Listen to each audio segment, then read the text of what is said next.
Welcome back. Today, Sensei Kerry helping me with the Goshinao Karate Eriduri, grabbing the lapel. So, yeah, let's see where he takes us.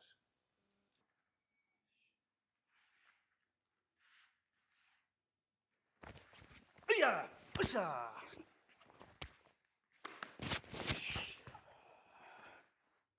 yeah.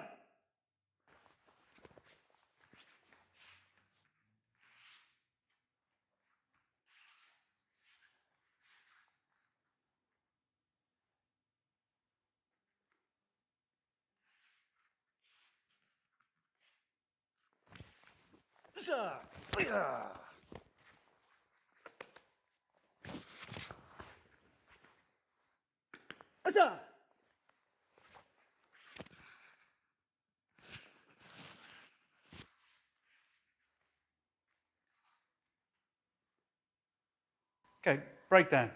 When you're doing anything where your partner's grabbing in your lapel, best, or your gi, is just undo these. Yeah, these aren't judo gi. These are karate suits. So, yeah, you're going to end up with these breaking off. Yeah, and you're either going to have some favours with her indoors to sew them back on, or you've got to sew them back on. So, yeah, just undo them. So, when they take, you come up and take. My hand has to come inside here, and the thumb. So really, it's the thumb and these fingers here that's doing the work. Yeah.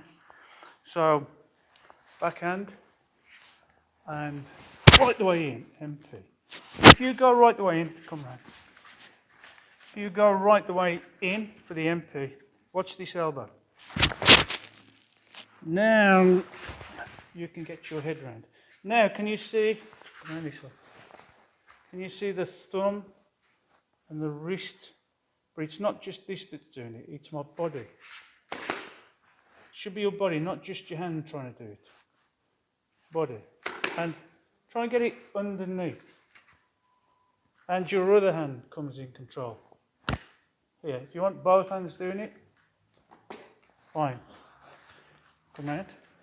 If you've got a tall person or a very strong person, then you can come underneath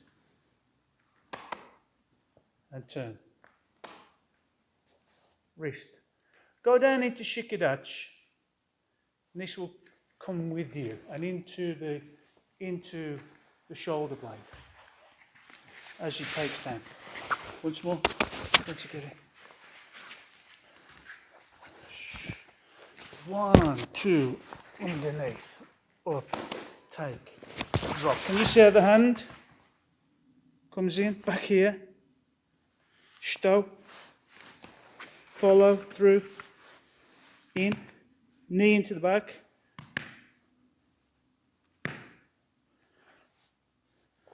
stow, and out.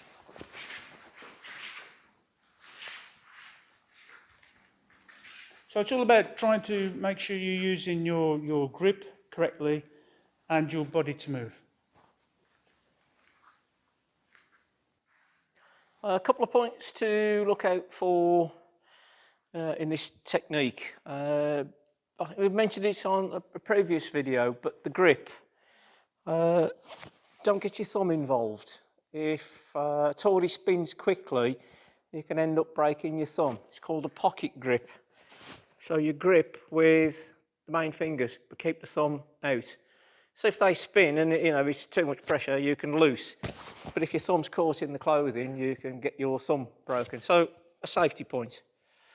Going to the floor, again, these are showing the traditional combat jiu-jitsu side. A lot of techniques in modern judo come from jiu-jitsu, but they've been made safe. The throw-in techniques are different, take out the potential for broken arms, shoulders, wrists. The takedown in this is very difficult to go to the floor in a controlled manner. So you'll sort of find yourself having to go down knee and then try not to land on your hand. Because you've got the mats down, I've been able to put my hand and forearm down to take some of the impact out. So again, it's because it's not a sport technique, there's not a lot of room to go to the floor in an elegant fashion and as safe as possible. You're probably going to have to find ways of getting to the floor without taking too much impact. But certainly don't go down wrist first. If you can, try and go down onto your forearm and take some of the sting out of it that way. But be prepared to tap, because all of these techniques are very powerful and they're on like a vice in no time at all. So make sure that you let Tori know straight away, because you're not going to have a lot of wriggle room with this one. So conclusion. You need to make sure that you're attacking, not going back. Because if Sensei Kerry grabs me, yeah, and I go back, look, he's just going to keep on coming towards me.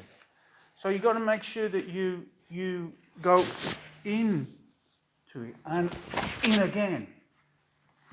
So you have to take the attack back to them before you even start putting any sort of locks on.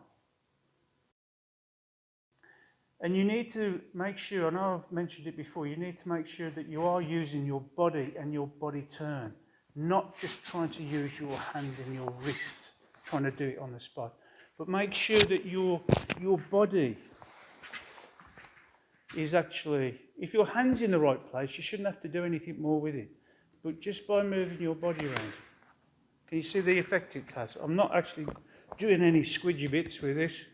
It's basically just turning and applying correct hand position. Yeah.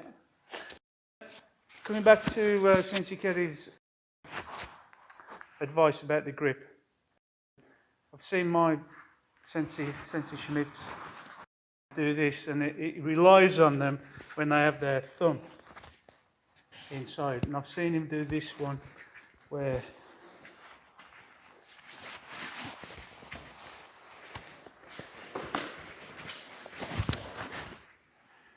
you just keep on turning, and the thumb actually locks you into place. So good advice from Sensei Kerry. If I try and do this now, no matter what I do, it just lets go. So yeah, that's a practical way of remembering not to put your thumb inside the gi. You can try it, put the thumb in the gi, but just as a little bit of practice and to teach.